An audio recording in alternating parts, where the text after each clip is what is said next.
হলো জান্নাতীরা সবাই মিলে দল বেঁধে আল্লাহর রাসূলকে দেখতে যাবে।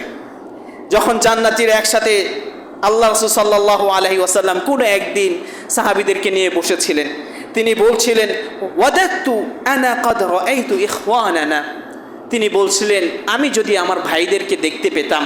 সাহাবীরা বললেন আওয়ালাসনা ইখওয়ানাকা ইয়া রাসূলুল্লাহ, হে আল্লাহর রাসূল আমরা কি আপনার ভাই নই? ক্বালা আনতুম আসহাবি, তোমরা তো আমার সাহাবী, আমার সংস্রব পেয়েছো, আমাকে দেখেছো, আমার ভাই হলো তারা।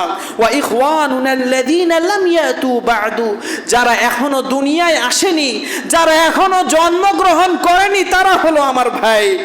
সাহাবীরা জিজ্ঞেস করলেন কাইফা তা'রিফু মান ইয়াতি বা'দাকা মিন উম্মাতিকা ইয়া রাসূলুল্লাহ, হে আল্লাহর রাসূল আপনি আপনার ভাইদেরকে কি করে চিনবেন? আমরা আপনার সাহাবী, আপনি তো আমাদেরকে চিনেন, কিন্তু যারা এখনো জন্মগ্রহণ করেনি, আপনার মৃত্যুর পরে যারা জন্মগ্রহণ করবে তাদেরকে আপনি চিনবেন কি করে? আল্লাহর নবী বলছেন ফাইন্নাহুম ইয়াতুনা গুররান মুহাজ্জালিনা মিনাল wudu, তারা যখন কিয়ামতের ময়দানে উঠবে আমি তাদেরকে দেখেই চিনে ফেলবো, কারণ তারা 5 ওয়াক্ত সালাত আদায় করত ওযুর সাথে। তারা যখন কবর থেকে উঠে আসবে তাদের চেহারা থেকে, তাদের হাত থেকে, তাদের মাথা থেকে আলোর ফোয়ারা বের হতে থাকবে।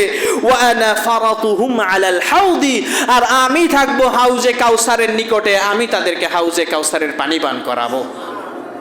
আল্লাহ রাব্বুল আলামিন আমাদের প্রত্যেককে আল্লাহর রাসূলের হাতে হাউজে কাউসারের পানি পান করার তৌফিক দান করুন। হাদিসটি হলো সহিহুল মুসলিমের 239 নম্বর হাদিস, 49 নম্বর হাদিস।